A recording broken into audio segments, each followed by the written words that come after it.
T plus 40 seconds. It's one hell of a sight from here. We see it arcing right over top of us. We see 33 out of 33 Raptor engines lit on Super Heavy as it starts to ascend skyward.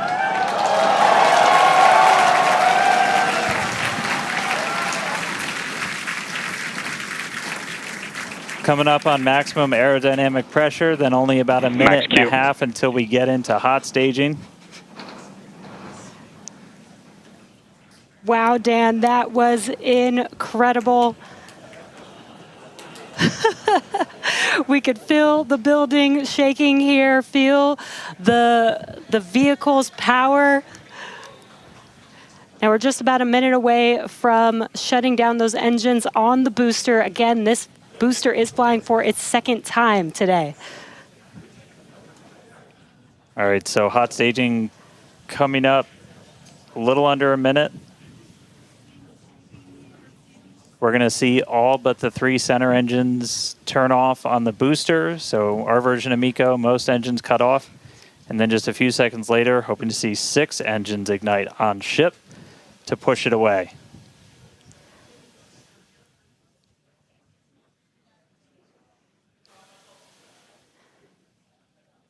All right, hot staging, about 30 seconds.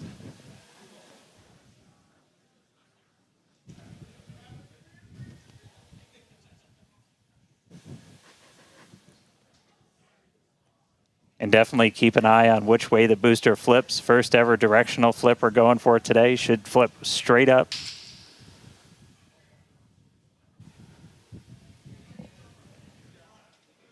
See those engines powering down?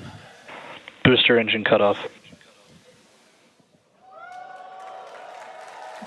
Ship ignition. Stage separation. Incredible flip by Super Heavy booster, and you can see those 6 engines, those 3 engines on the ship ignited. 6 healthy Raptors running on ship, on its way to space. Peek that engine view. Booster doing the boost back. Chris, how's it looking over there in Hawthorne, man? It is looking... chamber pressure is nominal. It is looking absolutely incredible here in Hawthorne. As we said, 6 healthy engines on ship. We've got 13 out of 13 engines on the booster. Now down to those 3, which is what we expect in the final moments of the boost back burn. Now, as a reminder, we are not recovering the Super Heavy booster today. We are instead going to do booster some... boost back, shutdown. And there we had a good shutdown of the boost back burn. Next up will be the jettison of that hot stage Ship ring. avionics, power and telemetry nominal. Great call out there that everything looking nominal aboard the Super Heavy vehicle, which is returning to Earth, and we're going to be doing some experiments with it, including a higher angle of attack re-entry, as well as some engine tests as it gets closer to the Gulf. We are, again, because of these tests not recovering it, we are sending it to the Gulf on purpose to do those tests. But again, you see the booster on the left-hand side of your screen. You see ship with 6 healthy engines continuing its ascent to its planned suborbital trajectory. Everything going very well so far for Starship's 9th flight. Now 4 minutes, 15 seconds in. Great views from inside of the aft engine area of ship there, looking at those 3 sea level and 3 Raptor engines on the right-hand side of your screen.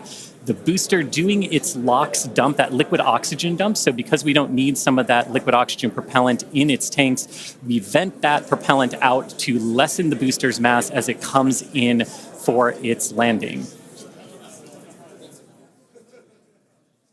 Just absolutely gorgeous views watching these 2 vehicles do their respective things in the skies over Texas here today. And Dan, we're approaching the 5-minute mark into the flight. Super Heavy is descending rapidly. What can we expect here in the next few minutes as it does its atmospheric tests? Yeah, now as we had talked about, Super Heavy might not have a very smooth ride down. We're going to be putting it through this higher angle of attack. So we're kind of pitching it up a tiny bit, increasing drag. We've done this in wind tunnels. We've done this in computer modeling. It shows that sometimes the control isn't great, but only one way to really prove it out, and that's to get real-world data. So here comes Super Heavy. It should be igniting for its landing burn in just about 40 seconds from now. And we are going to relight 13 engines, then bring that down to 3 engines. As we talked about earlier, we will be intentionally Booster shutting F gas down. is saved.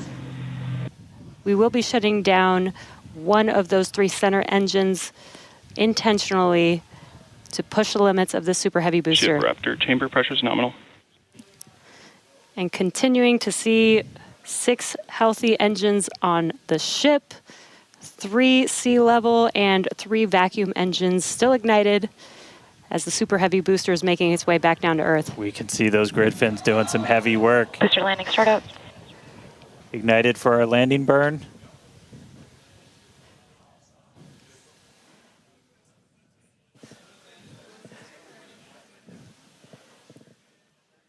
It may have ended with that landing burn. Does look like we lost telemetry from the booster once we started into that landing burn. Did you hear confirmation that the booster did demise?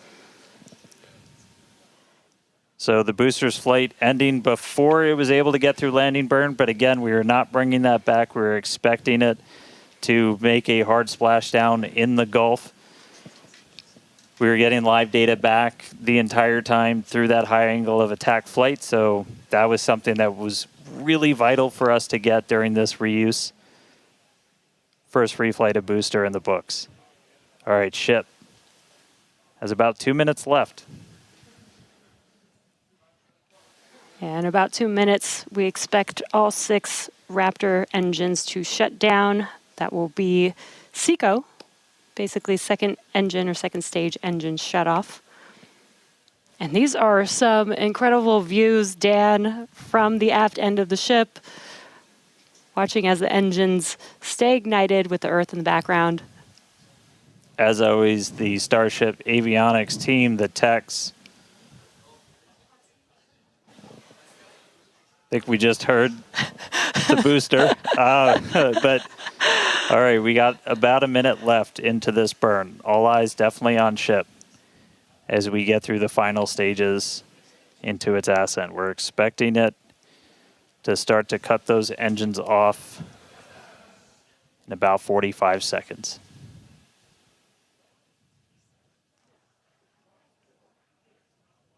Terminal guidance.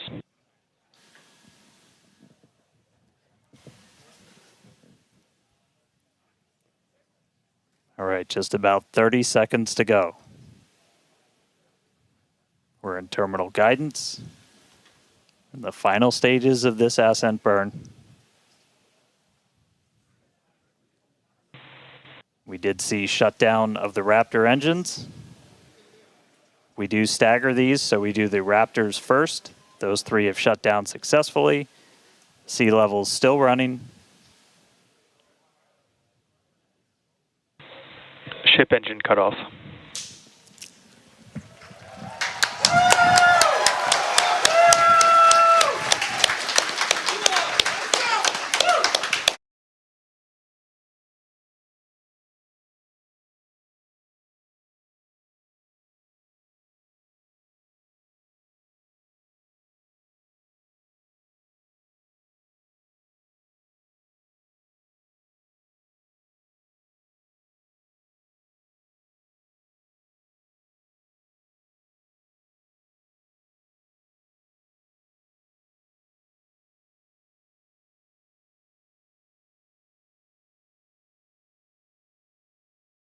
So we're gonna continue to hang out and see if we get any updates on ship. It does look like we might be getting some video back soon. There we go. So this is a view essentially on the top part of Starship. You're looking up at the payload bay and towards the nose cone. So views are gonna be a little bit scarce potentially, as again we are in essentially a tumble. We had lost that attitude control. So Starlink, when it's able to connect, able to feed this down. We are at the phase where we would expect entry to start within the next minute or so. So we are entering uncontrolled, but again, we're entering into an airspace and a sea space that is cleared and monitored in advance of launch and before we get to this phase. And with the views that we are able to see, you are seeing a lot of that plasma build up.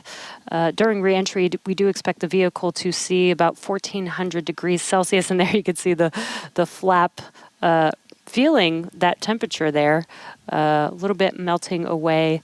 But as we expected with the spinning of the vehicle, we are no longer controlling the attitude of the vehicle. So this is now, at this point in the test flight, it is expected to see it begin to demise a little bit on its way back down to Earth. Yeah.